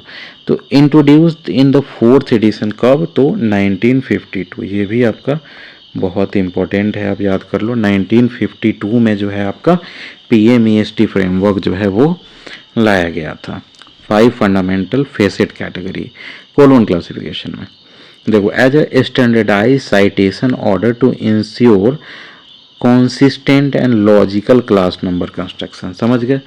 नहीं तो अभी एक बात बताओ, जैसे इसको मैं उस तरह से बताऊंगा कि जैसे बोर्ड, बचपन में याद है आपका बोर्ड मास पढ़ते थे, क्या था ये जैसे ब्रैकेट ऑफ, डी से होता था डिवीजन, एम से मल्टीप्लिकेशन, ए से एडिशन, और एस से सब्ट्रैक्शन। तो ये आप करते थे ना, कोई भी आपका ये दिया हुआ हो तो इस हिसाब से आगे बढ़ते थे, तो एक स्ट्रक्चर बनाना। नहीं तो कोई आदमी किसी भी इक्वेशन में कभी भी ऐड कर देगा, कभी भी सब्ट्रैक्ट करेगा, कभी भी मल्टीप्लाई करेगा, तो वो स्ट्रक्चराइज नहीं रहेगा, तो उसका मतलब जैसे वेग हो जाएगा पूरा, है ना। तो इसीलिए जो है नेमिंग के समय जो है आपका फंडामेंटल फेसेट्स जो है 5 आपका डिफाइन कर दिया गया। तो वो जो PMEST फ्रेमवर्क पे, सॉरी मतलब PMEST फ्रेमवर्क जो है सो मतलब सारे फेसेट्स को जो है 5 कैटेगरीज में जो है क्लासीफाई करके किया 1952 में। तो ये क्यों किया गया, तो ये आप ध्यान में रखो कि as a standardize citation order to ensure consistent and logical class number construction. समझ गए? इट स्टैंड्स फॉर, देखो P से क्या होता है, तो पर्सनैलिटी। तो इसमें कोर आइडिया जो होता है ना उसको पर्सनैलिटी कहते हैं। तो कोर आइडिया को और किस चीज़ से रिप्रेजेंट करते हैं ये याद कर लो, तो कॉमा से। देखो ये आपको याद हो जाएगा, आप जब बार बार प्रैक्टिस करोगे, बार बार लेक्चर देखोगे तो आपको याद हो जाएगा। तो पहले देखो ऐसे याद कर लो, PMEST फर्स्ट वाला होता है कॉमा, सेकेंड वाला होता है सेमी कॉलोन, थर्ड होता है कॉलोन, उसके बाद होता है जैसे ST, तो S से ऐसे भी याद कर सकते हैं, स्टॉप तो फुल स्टॉप, और जो है T लास्ट में तो उसको एपोस्ट्रॉफी S, तो वो एपोस्ट्रॉफी जो लगाते हैं वो वाला। तो देखो द कोर और primary entity focus of the subject. समझ गए? जो फोकस ऑफ द सब्जेक्ट है, often the most concrete aspect. समझ गए? जो कॉन्क्रीट एस्पेक्ट है जिसके बारे में बात हो रही है। एग्जाम्पल ऑर्गन इन मेडिसिन, जो भी मेडिसिन का बात होता है उसमें कोई ऑर्गन है तो उसका नाम देखा जाता है, या फिर जो प्लांट का नेम दिया हुआ है बोटनी में तो वो प्लांट का नेम। तो वो जो मेन जो आपका जो फोकस जो है वो आपका पर्सनैलिटी आ जाता है, जिस पे फोकस करना है। अब देखो indicated by a comma, comma से इंडिकेट किया गया जो मैंने बताया, इट कैन बी सब divided into levels. Example P1 P2 for compounds. तो समझ गए? P1 P2 अगर दो दो पर्सनैलिटी है तो वो कंपाउंड सब्जेक्ट में आप ऐसे लिख सकते हैं, P1 P2। अब देखो मैटर, तो मैटर में क्या क्या आता है, प्रॉपर्टीज। या मटेरियल्स और कंस्टिट्यूएंट्स इन्वॉल्व्ड, जो उसका, तो पर्सनैलिटी के बाद जो है मैटर का लिखा जाता है। एग्जाम्पल डिजीज इन मेडिसिन, कोई अगर डिजीज है, मान लो हार्ट डिजीज है, ठीक है, जैसे हार्ट अटैक, तो वो जैसे डिजीज हुआ तो वो जो है एक तरह से मैटर हो गया आपका, और हार्ट जो हुआ वो पर्सनैलिटी हुआ। अब देखो सॉइल इन एग्रीकल्चर, समझ गए, वो प्रॉपर ऐसे याद कर लो, प्रॉपर्टीज मटेरियल्स और कॉन्स्टिट्यूएंट्स जो इन्वॉल्व है। Indicated by a semi colon includes material property और वर्चुअल मैटर्स, समझ गए। अब देखो एनर्जी में क्या आता है, तो इसमें एक्शंस आता है, एक्शंस, ऑपरेशंस, प्रॉब्लम्स और प्रोसेसेस। एग्जांपल ट्रीटमेंट इन मेडिसिन, समझ गए, ट्रीटमेंट ये जो प्रोसेस हुआ है ना, ऑपरेशन, एक्शन, ये सब एनर्जी में आ जाता है जब काम हो रहा है, समझ गए, ऐसे याद कर लो। अब देखो जैसे कल्टीवेशन इन एग्रीकल्चर, तो इसमें काम हो रहा है, कल्टीवेशन वर्क हुआ, तो इंडिकेटेड बाय ए कोलोन, तो ये कोलोन से इंडिकेट करते हैं, और मैटर किससे, तो सेमी कोलोन से। This is the dynamic facet of in the verb light element, जो मैंने बताया कि जैसे कल्टीवेशन क्या है, तो वर्ब है। अब देखो स्पेस, तो ज्योग्राफिकल और स्पेशियल लोकेशन, जैसे मैंने बताया एग्जांपल इंडिया, एशिया, तो indicated by a apostrophe, sorry मतलब फुल स्टॉप, समझ गया, फुल स्टॉप से इसको इंडिकेट करते हैं। अब देखो टाइम, तो टाइम जो मैंने बताया कि एरा वगैरह हो गया, टेम्पोरल एस्पेक्ट्स है, मतलब टाइम के बारे में बताया जाएगा, सच एज पीरियड और एरा। एग्जांपल 1950s हो गया, इंडिकेटेड बाय एन एपोस्ट्रॉफी। दोस्तों समझ में आ गया इतना, पीएमईएसटी फ्रेमवर्क ये बहुत इंपॉर्टेंट है। अब देखो पीएमईएसटी follows a decreasing concreteness order, समझ गया, डिक्रीजिंग कंक्रीटनेस ऑर्डर मतलब हुआ कि जो स्टार्टिंग में है पीएमईएसटी में पर्सनैलिटी हो गया, फिर मैटर हो गया, फिर एनर्जी, फिर स्पेस, फिर टाइम, तो ये डिक्रीजिंग ऑर्डर में है कि इम्पोर्टेंस जो है आपका वो घटते जा रहा है, सबसे आगे जो है वो सबसे मोस्ट इम्पॉर्टेंट है इसमें।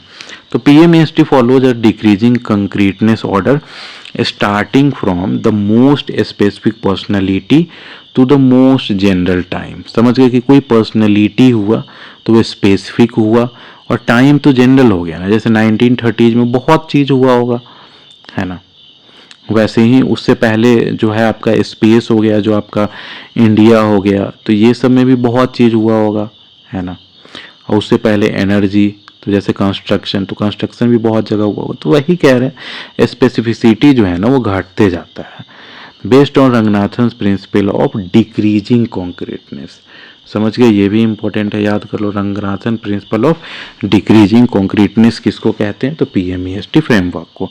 तो दिस ऑर्डर मिनिमाइजेज एम्बिग्यूटी, समझ गए, अब एम्बिग्यूअस नहीं होगा ना, अब जो स्ट्रक्चर बना दिया गया तो उसी अनुसार आपका जो है नेमिंग किया जाएगा, जो कॉल नंबर जो हो गया, नोटेशन वगैरह, and ensures the helpful sequence in solving for subjects missing facets indicators are still used, though later editions optimize this.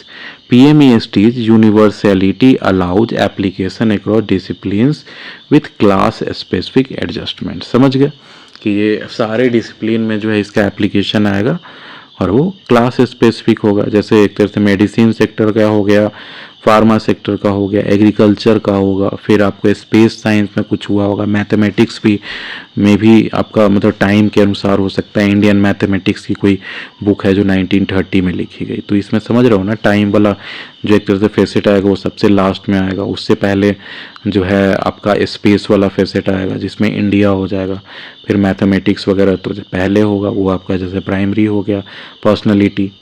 अब देखो आइसोलेट्स किसको कहते हैं, तो आइसोलेट्स जो मैंने बताया जैसे जब फेसेट्स हुआ उसी टाइप का जो है अलग अलग जो है जैसे ब्लॉक और यूनिट्स विद इन फेसेट्स जो हो गया वो उसको आइसोलेट्स कहते हैं, वो भी एक तरह से फेसेट टाइप ही है, लेकिन ये ब्लॉक्स जो है सो आपका फेसेट्स के भी अंदर रहता है। तो isolates are the basic building blocks, ये बेसिक बिल्डिंग ब्लॉक्स है, और यूनिट्स विद इन फेसेट्स, समझ गए, within facets specific terms और concept that populate the facets, समझ गए। they are isolated from the universe of knowledge and enumerated in schedules for each main class or common auxiliary। तो ये isolate समझ के देखो, तो कॉमन आइसोलेट्स में क्या क्या आ जाता है, जैसे एप्लीकेबल अक्रॉस क्लास, ये सारे क्लास में हो सकता है, ऐसा नहीं है कि आइसोलेट जो है तो किसी एक क्लास में होगा। देखो, डिवाइडेड इनटू एंटीरियराइजिंग, मतलब क्या होता है, adding values like dictionaries, star for approach, समझ गए, एंड पोस्चराइजिंग एग्जाम्पल अब for bibliography, M for periodical. तो ये सब देख रहे हो ना, जैसे पेरियोडिकल अगर है तो पेरियोडिकल किस मतलब सारे चीज़ का हो सकता है, ज्योग्राफी का भी पेरियोडिकल, इकोनॉमिक्स का भी पेरियोडिकल, तो ये सारे क्लास में एग्जिस्ट कर सकता है। तो वही है, जैसे मान लो कि बिब्लियोग्राफी हुआ, तो बिब्लियोग्राफी मैथमेटिक्स का भी जो है एक तरह से बुक का बिब्लियोग्राफी हो सकता है, जैसे एक तरह कंप्यूटर साइंस का बुक्स का हो सकता है, हिस्टोरिकल बुक्स का हो सकता है बिब्लियोग्राफी, इंडियन जैसे बिब्लियोग्राफी हो सकता है, यूएस का बिब्लियोग्राफी हो सकता है, यूरोपियन बिब्लियोग्राफी, तो इस टाइप से। तो ये आपका आइसोलेट्स हुआ, ऐसे टर्म जो सारे में एग्जिस्ट कर सकते हैं, और वही जो है एक तरह से फेसेट्स के अंदर, समझ गया ना। तो अब जैसे एम है वो पेरियोडिकल के लिए लिखा जाता है, तो वैसे ही उसमें लिख दिया जाएगा अगर कोई जो पेरियोडिकल को नेम किया जा रहा है। तो अब देखो special isolates, unique to a main class, special isolate जो है वो जब मेन क्लास में यूनिक होता है। एग्जाम्पल मेडिसिन, तो देखो organs like 45 for lungs, diseases like 421 for tuberculosis, बस याद कर लो, ठीक है। अब देखो फॉर्मेशन ऑफ आइसोलेट्स कैसे होता है, तो through devices like enumeration, listing हो गया, एंड क्रोनोलॉजिकल, N5 फॉर 1950, ऐसे नेमिंग किया जाता है। ज्योग्राफिकल जैसे 44 जो होता है इंडिया के लिए होता है, subject borrowing from another class, तो ये सब जो है ऐसे फॉर्मेशन ऑफ आइसोलेट्स बताया है, ये सब रहने दो। अब देखो नोटेशंस पे चलते हैं। देखो यहाँ तक समझ में आ गया होगा, अगर नहीं आ रहा है तो आप कमेंट सेक्शन में पूछ सकते हैं, नहीं तो आप 90% भी अगर समझ जा रहे हैं सही सही, वो भी आपके लिए बहुत है। अब देखो नोटेशन, तो colon classification uses a mixed notation with 74 characters. देखो 74 characters for expressiveness and hospitality. Hospitality अभी मैंने एक्सप्लेन किया था, तो टोटल 74 कैरेक्टर्स यूज होता है इसमें। तो रोमन कैपिटल्स क्या क्या यूज होता है, A to Z ये 26 हो गया, फिर ग्रीक डेल्टा जो है एक तरह से डेल्टा, और 1 जो है मिस्टिसिज्म के लिए यूज होता है। इंडो अरेबिक न्यूमरल, बस आप 74 याद कर लो, यही बहुत है। इंडो अरेबिक न्यूमरल 0 से 9 तक यूज होता ही है। 10 डेसिमल्स जो यूज होता है सब डिविजन्स के लिए। रोमन लोअर केस जो है 8 से Z तक। अब देखो 23 I, L और O, I, L और O जो है ये नहीं यूज होता है स्मॉल में। तो ये जो है आपका कॉमन आइसोलेट्स जो मैं पढ़ा रहा था, कॉमन आइसोलेट्स, देखो कॉमन आइसोलेट्स इसमें यूज होता है। देखो जैसे ए जो है सो आपका बिब्लियोग्राफी के लिए यूज होता है ना। अब देखो इंडिकेटर सिंबल्स जो है ये यूज होता है, एंड यूज होता है, एपोस्ट्रॉफी यूज होता है, फुल स्टॉप ये ऐसे ऐसे करके, माइनस वाला इक्वल टू इतना, ब्रैकेट्स 11 जो है फेसेट्स के लिए यूज होता है, एंड एंटीरियराइजिंग इतना फॉर कॉमन वैल्यू। तो ये सब नोटेशंस इसमें यूज होते हैं, आप समझ गए। This allows notation grouping digits into sectors for expansion. Example 1 to 9 है, देन 91 to 99 कर सकते हैं, इसी टाइप से। मतलब देख रहे हो कि एक्सपेंशन इसका आप जितना कर सकते हो फ्यूचर में भी। Decimal expansions and mnemonics. Mnemonics मैंने बताया था कि रीडिंग तो याद करने का ये ट्रिक होता है। अब जैसे देखो एग्जांपल 1 जो है सो यूनिटी, गॉड या वर्ल्ड को रिप्रेजेंट करने के लिए दिया गया। तो 1 जो है मिस्टिसिज्म के लिए, समझ गए, उसके लिए अलग से ही दिया गया, मतलब गॉड इज 1, इस टाइप से मेनेमोनिक्स के लिए बनाया गया ये। अब देखो notations is wide based for future intersections but can result in long and complex strings. वही मैंने कहा कि बहुत लॉन्ग और कॉम्प्लेक्स स्ट्रीम्स बन जाएगा। It supports auto bias favouring certain subjects and phase relations. Example G for influence phase, यही सब है। अब देखो हाउ नंबर्स आर बिल्ट, अब इसको कैसे जो है करते कैसे हैं कोलोन क्लासिफिकेशन। देखो class numbers are synthesized by starting with a main class letter, जो मैंने बताया था पहले मेन क्लास लेटर जैसे करते हैं, देन एडिंग फेसेट्स इन PMEST ऑर्डर ज्वाइनिंग इंडिकेटर, उसके बाद जो है PMEST जो मैंने बताया framework personality matter energy space time, तो उसका जो है सिंबल्स यूज करने के लिए, जैसे पर्सनैलिटी के लिए क्या यूज करते हैं कॉमा, फिर जो मैटर के लिए सेमी कॉलोन, एनर्जी के लिए कॉलोन, फिर स्पेस के लिए फुल स्टॉप और टाइम के लिए एपोस्ट्रॉफी। तो वैसे ही जो है इसके अनुसार पहले मेन क्लास लेटर लिख दिया जाता है, उसके बाद जो है इसमें से जो जो जैसे जैसे ऑर्डर के अनुसार पहले पर्सनैलिटी का देखेंगे क्या है, फिर मैटर का देखेंगे, टाइम का कंस्टिट्यूएंट है कि नहीं, स्पेस का कंस्टिट्यूएंट उसमें है कि नहीं, फिर मतलब फेसेट्स उसमें है कि नहीं, फिर आपका एनर्जी का है कि नहीं। तो ये सब देख के जो है हम आपका जो करते जाएंगे तो PMEST के अनुसार। तो पर्सनैलिटी मैंने पहले बताया था, कोर एंटिटी जो है उसको पर्सनैलिटी कहते हैं। मैटर हो गया प्रॉपर्टीज या मटेरियल्स, एनर्जी में एक्शंस या प्रॉब्लम्स, स्पेस में लोकेशन और टाइम से कब का है वो पीरियड। तो अब देखो राउंड सैंडल मल्टीपल ऑकरेंसेस। अब देखो एनालाइज सब्जेक्ट्स इनटू, जैसे मतलब PMEST फ्रेमवर्क में फिर जो मेन क्लास ये कर दिया जाएगा, ऐड आइसोलेट्स स्पेशल पर क्लास फार्मूला, फिर कनेक्ट विद इंडिकेटर्स। अब देखो जैसे early editions with dummy colons for absent facets, अगर फेसेट्स नहीं उसमें प्रेजेंट रहता था तो इसको डमी कोलोन कहते थे। दो बार जो है ऐसे ऐसे करके कर दिया था तो ये डमी कोलोन होता था कि मतलब बाद में किया जाएगा। अब उसके बाद जो है आपका 2 लिखा जाने लगा डमी कोलोन्स के लिए।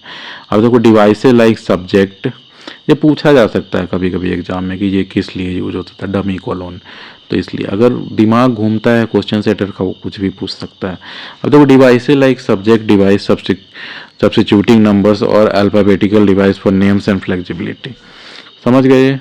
अब देखो जैसे BGC हो गया तो मैथमेटिक्स इन्फ्लुएंसिंग फिजिक्स ऐसे होता है। अब देखो एग्जाम्पल्स ऑफ क्लासिफिकेशन इसका देखते हैं, मैंने डेसिमल क्लासिफिकेशन में भी ढेर सारे एग्जाम्पल डिस्कस किए थे। अब देखो कितना कॉम्प्लेक्स सब्जेक्ट है ये।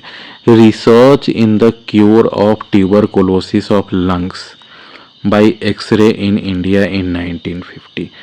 जानबूझ के इतना लंबा मैंने लिया है कि आप बता सकते हो। तो देखो L जो है से मेडिसिन का होता है ना। अब इसमें लंग्स जो है तो आपका 45 को करता है, फिर ट्यूबरकुलोसिस जो है 421 है। ये देख रहे हो अलग अलग जो है एक तरह से फेसेट्स को अलग अलग पहले तोड़ा गया है, उसके बाद जो है PMEST फ्रेमवर्क के अनुसार जो है मेन क्लास के बाद कंबाइन कर दिया जाएगा। तो ट्रीटमेंट हो गया 253। तो ट्रीटमेंट किस में आता है, ये फेसेट्स में अगर देखोगे तो वो एनर्जी में आ जाएगा, एक्शंस हो रहा है तो देखो इसके बाद जो है कोलोन लगा के ट्रीटमेंट वाला यूज किया गया होगा।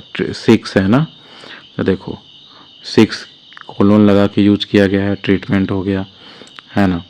अब देखो इंडिया जैसे हो गया तो ये मतलब .44 है जो है इंडिया के लिए है। तो स्पेस के लिए क्या होता है आपका, देखो डॉट, तो ये और ये सेकेंड लास्ट में यूज होगा क्योंकि ये स्पेस है। ये पहले जो पर्सनैलिटी हो गया, मैटर हो गया, फिर एनर्जी, फिर स्पेस वाला आएगा। तो स्पेस देखो लास्ट में .44 किया गया है। अब देखो एपोस्ट्रॉफी इस किसके लिए लगाते थे हम, तो टाइम के लिए, टाइम के लिए पीरियड। तो ये कब का लिखा हुआ है बुक, तो ये N5 1950, N5 से जो है 1950 बताएंगे। वैसे ही है फॉर्मेट्स लास्ट थ्योरम, तो ये जैसे 20 से मैथमेटिक्स हो गया, 13 से हो गया थ्योरी ऑफ नंबर्स, 5 के से फॉर्मेट्स थ्योरम, तो ये इस टाइप से कर दिया गया। कंप्रेसिबिलिटी ऑफ लिक्विड, तो C हो गया फिजिक्स का है ये, क्योंकि इसमें जब मेन जो आपका सब्जेक्ट हुआ ये, जब मेन क्लास इसमें फिजिक्स हुआ उसी में आएगा ये। अब लिक्विड हो गया 25, लिक्विड स्टेट में हो गया 53 हो गया कंप्रेसिबिलिटी का। तो अब देखो कंप्रेसिबिलिटी क्या हुआ आपका, ये आपका जैसे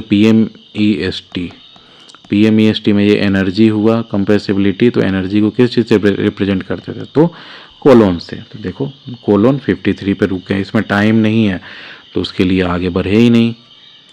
अब देखो जैसे लिक्विड स्टेट था तो ये क्या हो गया, मैटर हुआ ना, ये मैटर, ये सी, ये हो गया आपका पी से पर्सनैलिटी।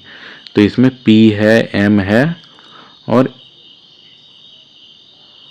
ई है। हाँ एनर्जी भी तो हो गया, कंप्रेसिबिलिटी तो वही है।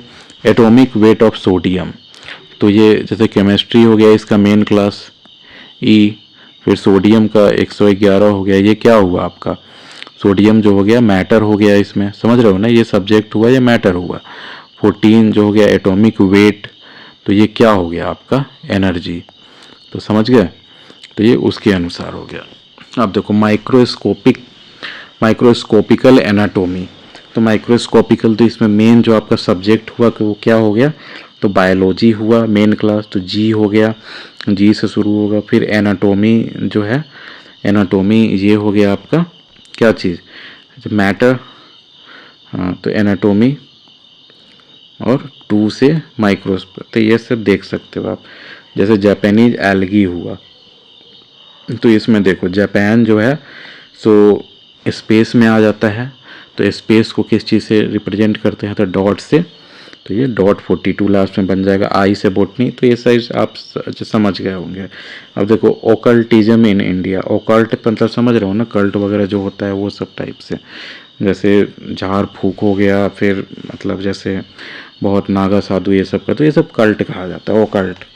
तो 1950, तो देखो इसमें टाइम दिया हुआ है, तो PMEST फ्रेमवर्क जो हम करते थे, PMEST फ्रेमवर्क में टाइम सबसे लास्ट में आता था, और किस चीज़ से रिप्रेजेंट करते थे, तो एपोस्ट्रॉफी से। तो देखो इसमें अब 1950s को जो है N5 एपोस्ट्रॉफी है इसके पहले लगा हुआ, देख रहे हो, तो ये हो गया। अब देखो जैसे इसमें भी 1950s है तो N5 के पहले एपोस्ट्रॉफी होगा। अब जापान है तो जापान क्या हो जाएगा, ये स्पेस होगा, तो जापान के लिए क्या यूज होता है, देखो जापान है 28, सॉरी हाँ वैसे ही है, देख लो ये स्पेस टाइम के अनुसार यूसेज, मतलब ज्योग्राफी आपका यहाँ मेन क्लास हो गया।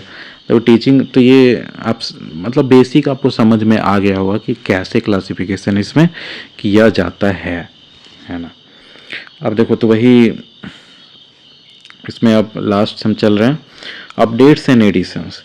तो कोलोन क्लासिफिकेशन है 7 एडिशन। 7 एडिशन में जब फर्स्ट एडिशन जो है बेसिक स्ट्रक्चर, तो उस समय था 26 क्लासेज, ये इंपॉर्टेंट है 1933 में। Second edition added punctuation for facets, redefined round level, ये सब उतना इंपॉर्टेंट नहीं है, ये सबसे इम्पॉर्टेंट है। PMEST फ्रेमवर्क जो आया ये आपका 4th एडिशन में आया, समझ गए, 4th एडिशन में 1952 में, ये इम्पॉर्टेंट है। अब 5th जो है फ्रीली फेसेटेड फेज जो हो गया, फिर कॉमन आइसोलेट नोटेशन रिफाइनमेंट। अब 7th के बाद जो है ये 7th जो आया ना, ये याद कर लेना, comprehensively edited by M.A. Gopinath जो है ना, ये जब S.R. रंगनाथन का डेथ हो गया था तो उसके बाद जो है इन्होंने जो है इसको कॉम्प्रिहेंसिव बनाया, और ये इनके डेथ के बाद 7th आया था, समझ गए। अब देखो क्रिटिसिज्म और बायसेस क्या क्या कहता है ये भी देख ही लो, ये सब इंटरव्यू में पूछा जा सकता है कि क्या इनका क्रिटिसिज्म है। क्रिटिसिजम्स इंक्लूड कॉम्प्लेक्सिटी, देख रहे हो कॉम्प्लेक्सिटी है ना इसमें, in applications and notations requiring extensive training and making it intimidating for users and staff. Limited international adoption, मतलब ये इंडिया में ही ज़्यादा फेमस होकर रह गया। Adoption outside India due to unfamiliarity and perceived over complication, बाकी लोगों का मानना था कि ये ओवरली कॉम्प्लिकेट किया गया है जानबूझ के, compare to David Smith classification और library of Congress classification. Maintenance challenges post Ranganathan have led to stagnation, मतलब रंगनाथन जी का डेथ हो गया तो उसके बाद इसमें ज़्यादा उनके अब थिंकिंग भी चाहिए ना उस हिसाब का, ये मैथमेटिशियन भी थे तो इस तरह का हाई लेवल दिमाग भी लगा पाते थे। With difficulties in updating for new subject, rigidity in faceted order can scatter related subtopics and long notations hinder shelving efficiency. समझ गया कि लॉन्ग नोटेशंस हो जा रहा है जिसके कारण जो आपका सेल्विंग का एफिशिएंसी भी घट रहा है, मतलब समझ रहे हो ना कि देखो जैसे स्टिकर पीछे चिपकाया जाता है तो डेविड एस्मिथ क्लासिफिकेशन का मानो इतने में कुछ कुछ लिख के 110 पॉइंट ऐसे करके लिख के आ गया। अब इसका अगर मान लो कि इतना लंबा बहुत सारा आपका अगर हो जा रहा है नेम तो बहुत ज़्यादा लंबा, तो उसमें सेल्विंग में भी प्रॉब्लम आएगा ना, सब चीज़ में प्रॉब्लम आएगा। तो बायसेज क्या है, design to counter western centric biases in systems like जो है एक तो डेविड इसमें क्लासिफिकेशन, क्योंकि उसमें क्रिश्चियनिटी पे ओवर एम्फेसिस दिया हुआ था। Colon classification provided detail divisions for Indic context, example Hindu philosophy Sanskrit वगैरह के लिए। हाउएवर इट में एग्जिबिट इंडियन सेंट्रिक बायस होगा इसमें, जैसे उसमें वेस्टर्न सेंट्रिक बायस था और क्रिश्चियनिटी को लेके, तो with less detail for non Asian religions और modern global issues. Subjectivity in faceted assignment persist as with all systems potentially reflecting Ranganathan cultural world view. समझ गए आप? अब देखो uses in library. Colon classification is primarily used in Indian library, especially academic research and specialized one, example scientific collections में। institutions like DRTC मैंने बताया था, कहाँ है ये, तो बैंगलोर में स्टार्ट किया हुआ भी रंगनाथन का ही है। And universities in India employed for precision in handling interdisciplinary, देखो तो वही है जहाँ पे प्रिसीजन का ज़रूरत पड़ेगा वहाँ पे इसको आप ले सकते हो, जहाँ पे कॉम्प्लेक्स सब्जेक्ट्स वगैरह आ रहा हो। It adds education in library science करिकुला world wide but has limited global use mainly in Asia. In digital environment it's faceted nature supports Meta data and search system, दो एडॉप्शंस लॉग बिहाइंड DDC। समझ गया? तो ये जो है तो practical applications के लिए 7th एडिशन जो है provide the most current framework. तो ये 7th एडिशन जो है मोस्टली यूज किया जाता है। तो ये हमारा लेक्चर था, ये आपका 4th लेक्चर था। अब एक लेक्चर इसके मैं एक्स्ट्रा लाऊंगा जो फाइनल लेक्चर होगा क्लासिफिकेशन का, जो है जो हम जब मैराथन क्लास चला रहे हैं उसमें आपका लाइब्रेरी ऑफ कांग्रेस क्लासिफिकेशन और यूनिवर्सल डेसिमल क्लासिफिकेशन हम लोग डिस्कस करेंगे आपका लेक्चर 5 में। तो हमारे चैनल को ज़रूर सब्सक्राइब करें और अपने दोस्तों के साथ भी शेयर करें। अगर कोई आपको डाउट हो तो हमें कमेंट सेक्शन में लिख सकते हैं। Thank you, have a nice day.